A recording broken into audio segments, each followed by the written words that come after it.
दक्ष news सदैव तुमच्या सोबत।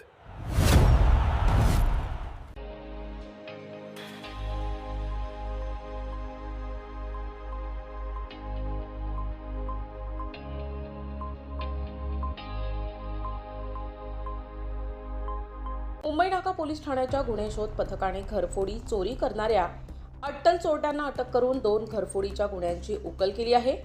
आरोपीकडून सुमारे 1 किलो वजनाची चांदी हस्तगत करण्यात आली आहे। मुंबई नाका पोलीस ठाण्यात रितेश सुंदरलाल शहा यांनी दिलेल्या फिर्यादीवरून गुन्हा दाखल करण्यात आलाय। या गुन्ह्याचा छडा लावण्यासाठी वरिष्ठ अधिकाऱ्यांनी विशेष सूचना दिल्या होत्या। तपासादरम्यान नाशिक शहर पोलीस आयुक्तालयाच्या श्वान पथकाची मदत घेण्यात आली। श्वान पथकाने घटनास्थळापासून गंजमाळ झोपडपट्टी परिसरापर्यंत माग काढला होता।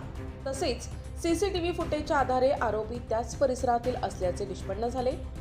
गोपनीय माहितीदारांकडून मिळालेल्या माहितीची पडताळणी करून गुन्हे शोध पथकाने परिसरातील सराईत गुन्हेगारांवर लक्ष केंद्रित केले।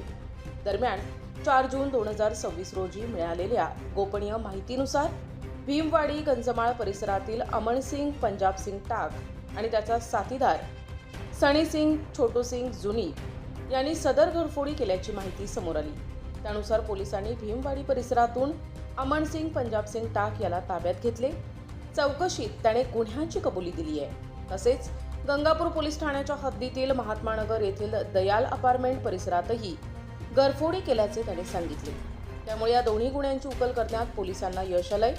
आरोपीकडून चोरीस गेलेला सुमारे 1 किलो वजनाचा चांदीचा ऐवज जप्त करण्यात आला आहे। फरार आरोपीचा शोध सुरू असून पुढील तपास सहाय्यक पोलीस उपनिरीक्षक देविदास गाढवे करत आहेत। ही कारवाई नाशिक शहर पोलीस आयुक्त संदीप कर्णिक, पोलीस उपायुक्त मोनिका राऊत, सहाय्यक पोलीस आयुक्त सुधाकर सुरडकर यांच्या मार्गदर्शनाखाली करण्यात आली।